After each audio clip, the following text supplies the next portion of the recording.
Olá você, chegando com mais uma edição do PB Desporto nesta quarta-feira, 14 de julho, com os seguintes destaques. A estreia de Renato Gaúcho no comando técnico do Flamengo. Ranking de jornalistas coloca a seleção brasileira como uma das favoritas à próxima Copa do Mundo no Catar. 3 milhões de euros e prisão domiciliar, as penas impostas ao presidente afastado do Benfica, Luiz Felipe Vieira. No quadro Personagens do Futebol, a seleção da Itália, campeã da Eurocopa. No bate-papo do PB Desporto, Jorge Moraes em Maceió, Alagoas e Antônio Manuel Góes no Rio de Janeiro.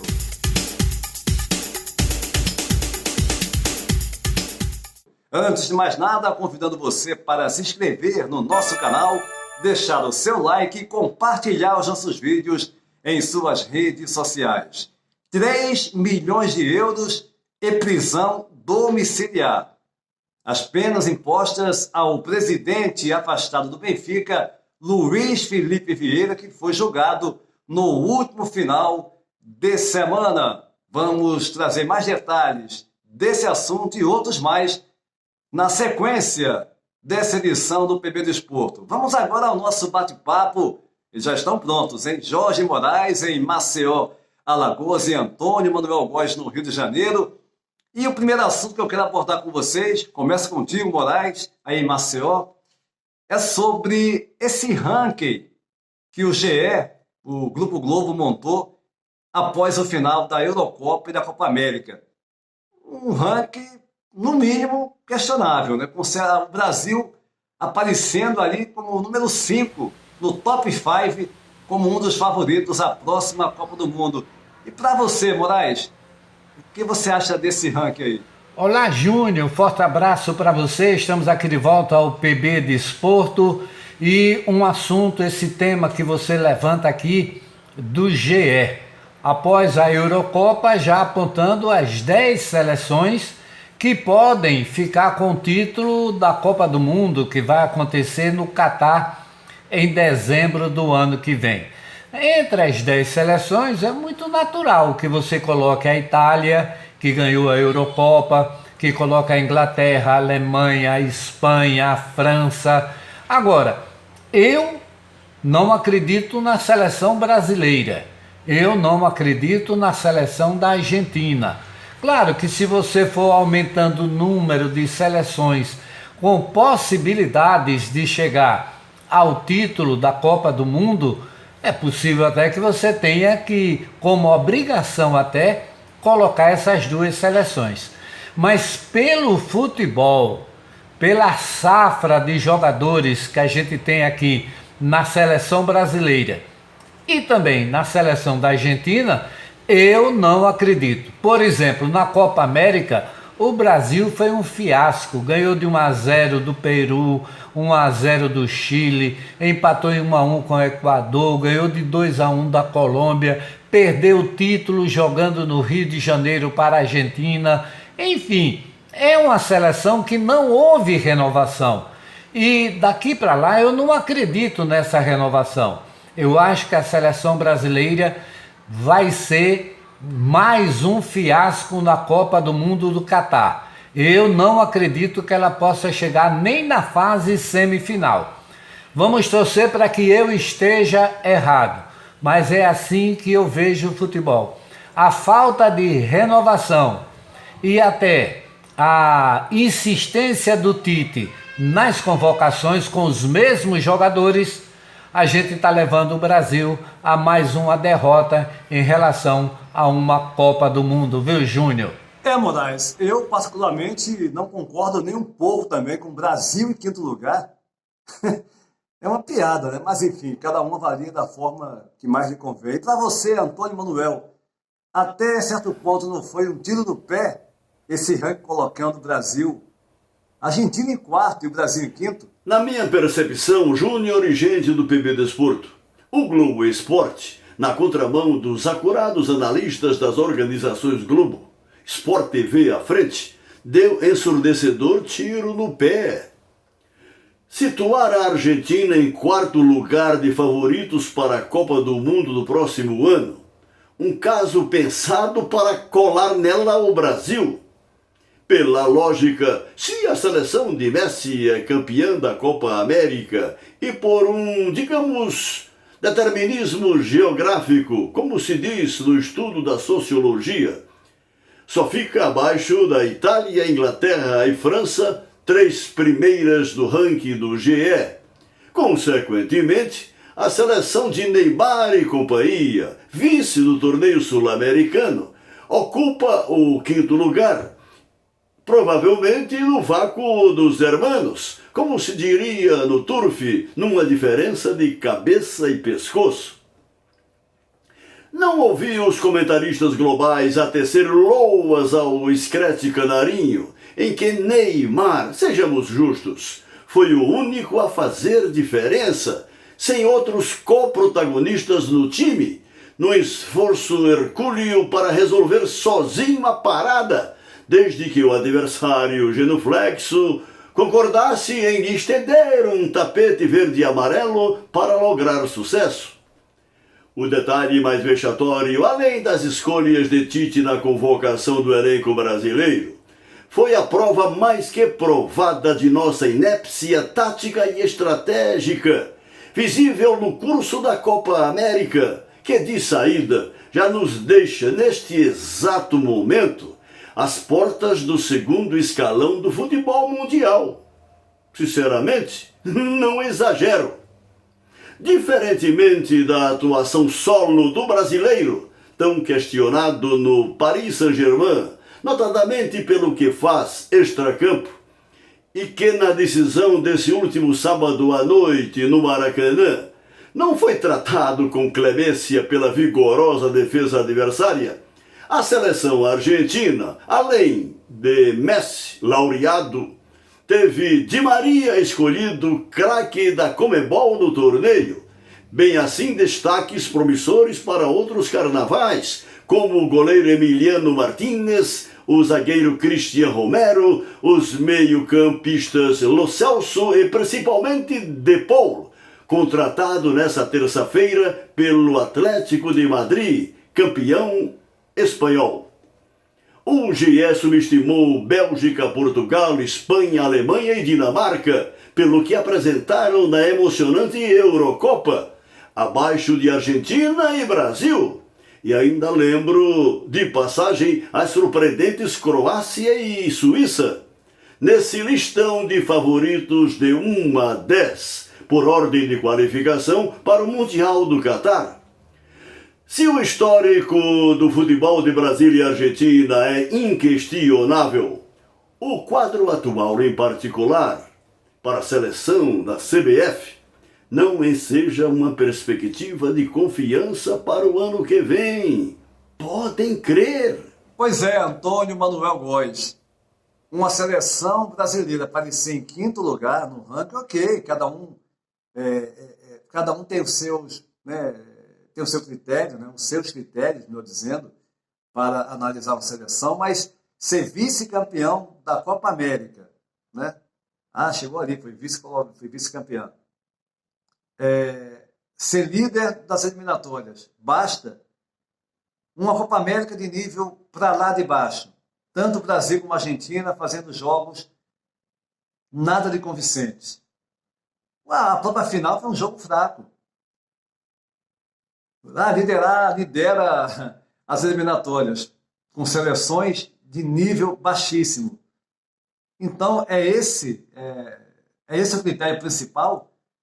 Volto a dizer, cada um fala o que quer, tem os seus critérios, opina da forma que achar melhor, mas esse ranking aí, no mínimo, ele é para lá de questionável. Agora cada um fala o que quer, como eu disse, Uma seleção brasileira que não tem protagonistas, jogadores que não são protagonistas nem nos seus clubes aqui na Europa.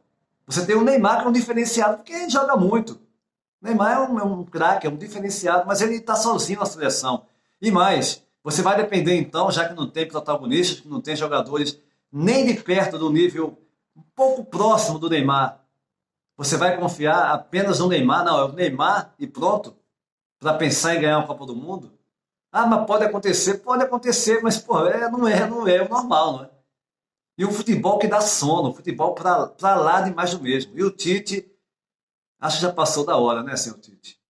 Mas o segundo assunto que eu quero abordar com vocês aqui é a chegada do Renato Gaúcho no Flamengo. Ele foi apresentado de forma oficial na última segunda-feira e já comanda a equipe nesse jogo, o primeiro jogo da fase oitavas de final, em que o Flamengo enfrenta na Argentina o Defensa e Justiça. Para você, Moraes, começa contigo.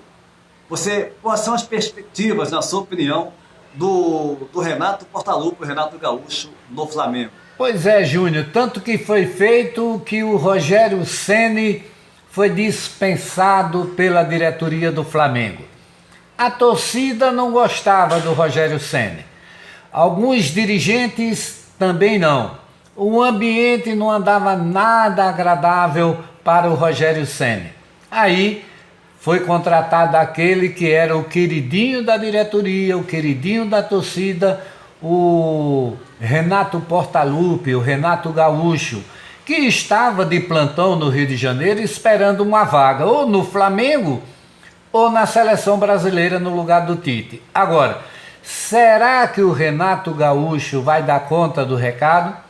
Eu acho até que sim. Ele é um cara inteligente, é um cara que gosta de colocar o time dele sempre na frente, ele cobra muito dos seus jogadores.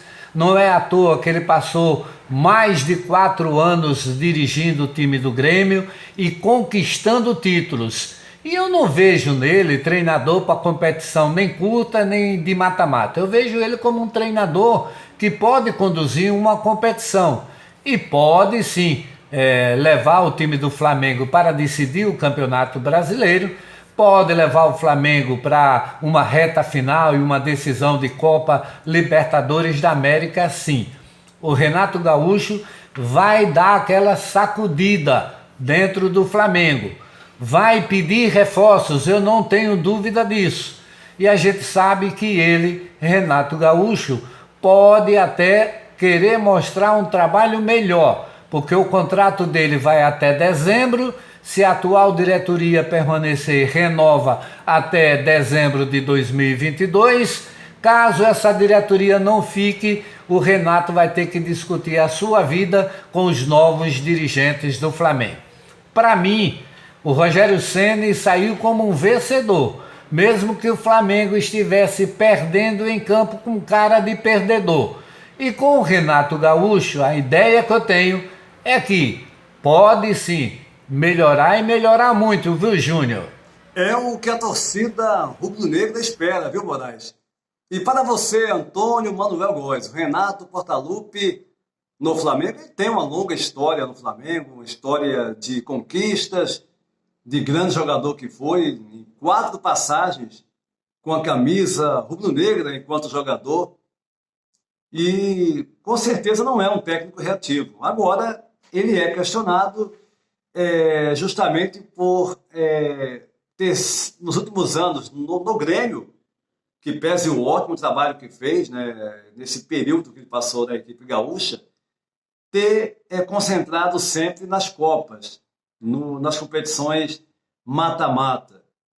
Né? Como é que você avalia a chegada do Renato e as possibilidades de ele ter sucesso no Flamengo? Noves fora imediatismos gerenciais e pressões de indecorosa intolerância dos tais youtubers da periferia da Gávea e do Ninho do Urubu, ditos formadores de opinião, com centenas de milhares de odiosos seguidores das redes sociais, a escancarar a realidade do Flamengo, igual a dos demais grandes clubes brasileiros, que precipitou a demissão de Rogério Ceni, questionado ganhador de 3 títulos em 8 meses de trabalho.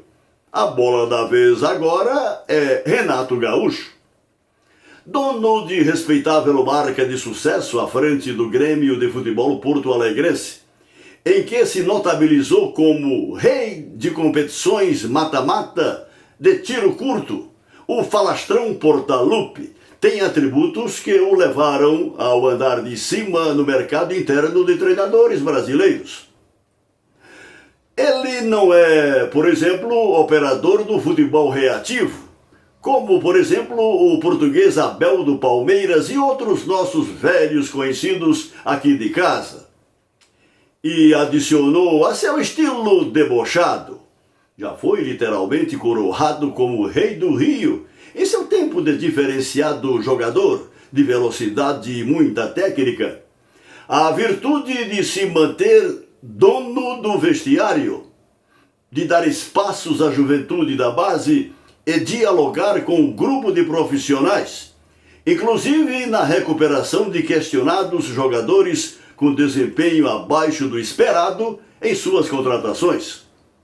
Se tiver êxito em seu desafio como treinador rubro-negro, sonho dourado que nunca escondeu, Renato Gaúcho terá excepcional oportunidade de fazer a galera do Flamengo deletar de sua traumatizada memória o inusitado gol de barriga que ele fez no célebre Fla-Flu de 1995, Antônio Júnior. Antônio Manuel Góes, esse gol de barriga do Renato Gaúcho provocou na torcida do Flamengo, no Maracanã, quando tinha, né? Agora a gente está sem ter esses jogos, né? Aquele jogo do Zico, amigos do Zico, e o Renato era sempre convidado, que ele pegava na bola, pronto, já vinha a vaia da torcida do Flamengo, marcação mesmo, ferrenha, quando ele pegava na bola, aquela vaia, palavras, digamos, não tão elogiáveis também, cantos, né? E o Renato que foi um ídolo do Flamengo, mas depois daquele gol de barriga com a camisa do Fluminense, parece que ele virou o inimigo que pesa, que agora, quando foi anunciado, né? Aliás, há muito tempo, quando se falava em Renato no Flamengo, já que ele sempre mencionou que tem um sonho de trabalhar no Flamengo, porque ele tem uma história no clube, que ele ama o Flamengo, ele ama o Rio. A torcida, uma boa parte, aí passou já a ver com bons olhos. Ainda mais agora, com toda essa situação envolvendo o Rogério Ceni, que a verdade é que ele não tinha a aprovação da maioria, isso aí é uma coisa que é certa, mas, voltando a falar do Renato, ele tem possibilidade também, acredito nisso, ele tem todas as possibilidades, até porque aqui entre nós tem um elenco na mão que raras equipes no futebol mundial, eu diria, possuem. Antônio Manuel Góes, no Rio de Janeiro, e Jorge Moraes, em Maceió, Alagoas, no bate-papo do PB Desporto. No quadro Personagens do Futebol, nessa edição do PB Desporto, iremos destacar a Itália, a seleção italiana que foi recentemente campeã da Eurocopa na final realizada no último domingo, 11 de julho, contra a Inglaterra no estádio de Wembley. Itália essa comandada pelo Roberto Mantini, 56 anos, o italiano que como jogador foi um dos melhores atacantes da Itália, jogando em equipes como o Bolonha, a Lazio, isso no futebol italiano, também na equipe do Leicester City, da Inglaterra, mas o seu maior destaque foi na equipe italiana da Sampdoria. Ele é até hoje o maior artilheiro da Samp, com 173 gols marcados. Jogou também na seleção italiana de 84 a 94 e como treinador dirigiu a equipe da Fiorentina, Lazio, Inter de Milão, essas equipes italianas, o Manchester City na Inglaterra, o Galatasaray na Turquia e o Zenit na Rússia. Desde 2018, Mantini está no comando da seleção italiana e inovou. A Itália passou a jogar um futebol moderno, um futebol intenso, buscando a vitória, explorando os jogadores talentosos que possui. A Itália, que até pouco tempo atrás era conhecida, apesar de ser uma seleção campeã, com muitos títulos, ser uma das maiores do futebol mundial, mas com um futebol que não agradava a grande maioria que aprecia o futebol mais técnico, o futebol mais intenso. A verdade é que o Roberto Mantini foi decisivo para a seleção italiana ser o que é hoje. Campeã da Eurocopa, o segundo título em sua história, ela que conta com vários jogadores talentosos, experientes, como é o caso do zagueiro Chiellini, 36 anos, o goleiro também, o Donnarumma, foi um dos destaques dessa Eurocopa, o Immobile, um dos jogadores mais importantes, mais experientes da seleção italiana, e entre tantos outros, a gente vai citar também aqui o Jorginho, o brasileiro naturalizado italiano, 29 anos, natural de Imbituba, Santa Catarina, que aos 15 anos se transferiu para a Itália para jogar no Hellas Verona, na base da equipe italiana, depois se profissionalizou, jogou até 2014, e nesse período de 2010 a 2011 passou ainda por uma equipe pequena da Série D italiana, que é a São Bonifacese. De 2014 a 2018 atuou no Napoli da Itália, sendo campeão da Copa Itália e da Supercopa Italiana, e desde 2018 está no Chelsea, quando foi campeão recentemente da Champions League. Jorginho, um dos craques da seleção italiana, que tem também mais 2 brasileiros naturalizados italianos que participaram, que jogaram pela seleção italiana, o Emerson e o Rafael Toloi. O quadro Personagens do Futebol hoje prestando essa homenagem à seleção italiana campeã da Eurocopa. Nas últimas do PB Desporto, destacando as medidas de coação que foram impostas após o julgamento ao presidente afastado do Benfica, Luiz Felipe Vieira. Ele foi a julgamento no último sábado, dias antes. Os outros 3 envolvidos, suspeitos de irregularidades como fraudes fiscais, desvio de verbo do Benfica para outros fins, o empresário João Antônio Santos, o Bruno Macedo, também empresário, e o filho do presidente, o Tiago Vieira, foram julgados dias antes, e no sábado ocorreu o julgamento do Luiz Felipe Vieira. Foi aplicado como medidas de coação a prisão domiciliar, sem vigilância, sem pulseira eletrônica, e ele terá que pagar um calção, uma multa, em até 20 dias no valor de 3 milhões de euros. Ainda no Benfica, para falar da apresentação do João Mário, jogador que foi campeão na última temporada, jogou por empréstimo no Sport, sendo campeão português, ele que tinha vínculo com a Inter de Milão da Itália, rompeu esse vínculo agora, recentemente, dias atrás, e acabou acertando com o Benfica. Para muitos, no Sport, uma surpresa, já que era esperado que ele continuasse na próxima temporada na equipe dos Leões. Já no Brasil, tivemos o início, na América do Sul, das oitavas de final da Copa Libertadores da América, e 2 equipes do Brasil já em ação na noite dessa terça-feira, dia 13 de julho. O São Paulo empatando em 1-1 com o Racing, jogando no Morumbi, atuação muito abaixo do São Paulo, e o Atlético Mineiro, mesmo com o Boca Juniors, jogando na Argentina, desfalcado, cheio de problemas, passou sufoco, mas conseguiu empatar em 0-0. Teremos, nessa quarta-feira, os brasileiros em ação, a equipe do Palmeiras contra a Universidade Católica, jogando no Chile, o Flamengo encarando Defensa e Justiça na Argentina, e na quinta-feira, o Internacional vai jogar fora contra o Olímpia do Paraguai. O PB Desporto vai ficando por aqui, convidando você para se inscrever no nosso canal, deixar o seu like e compartilhar os nossos vídeos em suas redes sociais. Vá também no PB Desporto no Instagram, sempre com informações do mundo do futebol, aqui em Portugal, do Brasil e pelo mundo. A todos um abraço e até a próxima!